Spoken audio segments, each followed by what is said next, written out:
Saya ingin bahas santai tapi serius.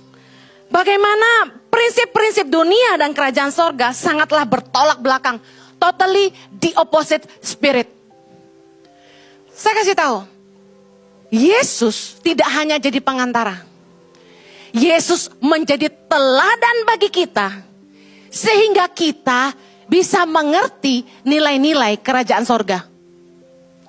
Saya bahasakan dengan bahasa sehari-hari. Jujur saya ini orangnya praktikal banget. Saya gak suka yang jelimet. Saya gak suka dengerin teori. Makanya pelajaran sejarah dulu saya gak suka. Karena teori banget, ngantuk. Saya sukanya praktikal. Bahkan kalau disuruh baca manual book, saya bosen. Saya maunya dikasih tahu, udah kasih tahu gue. Pertama suruh ngapain, kedua suruh ngapain, ketiga ngapain. Jangan suruh gue baca banyak-banyak, bosen.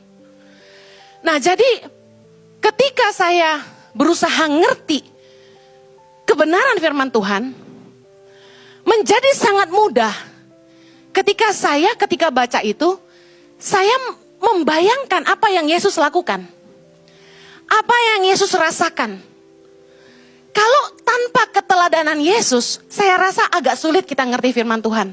Siapa yang di sini agak bingung baca perjanjian lama? Angkat tangan. Oh, apalagi waktu Salomo bangun bait Allah ya.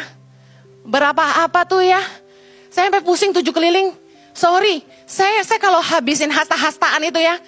Apalagi kalau yang udah turunan tuh, silsilah tuh. Ya, bin apa, anak siapa itu ya. Waduh mabok saya. Saya langsung skip imamat. Cekek. Saya skip. Saya baca, saya paling hobi perjanjian baru. Ya, tapi di Wahyu mengalami mulai kesulitan lagi. Ya, karena itu mulai kayak film fantasi. Ya kan? Nah suami saya suka tuh film-film fantasi itu. Kemudian saya mulai baca Mazmur, Amsal, Pengkhotbah, make sense buat saya.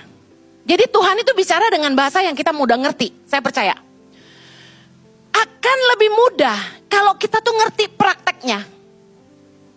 Sehingga kita tahu ngejalaninnya.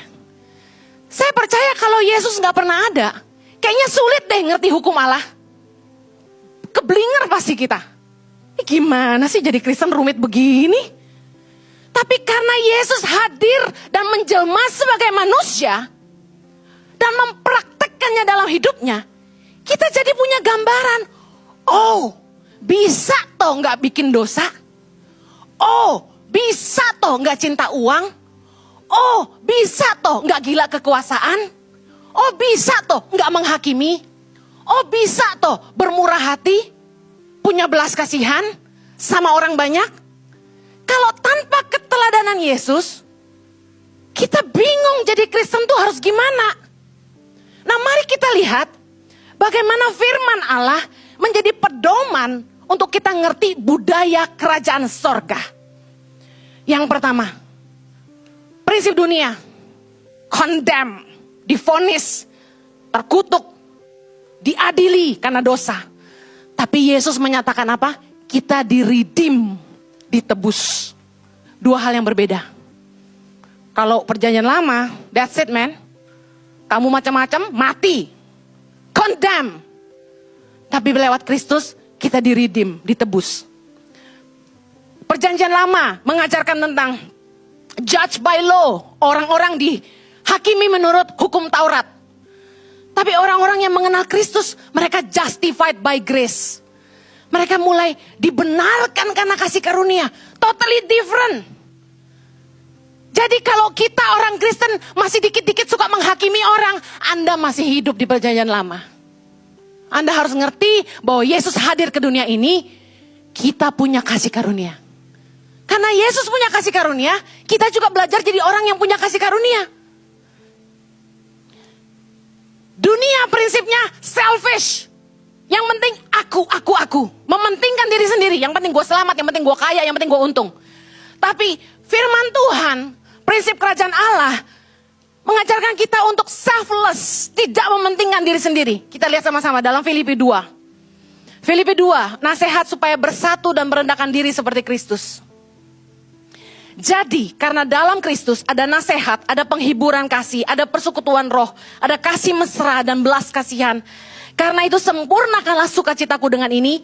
Hendaklah kamu sehati sepikir dalam satu kasih, satu tujuan, satu jiwa, satu tujuan. Baca sama-sama ayat ketiga.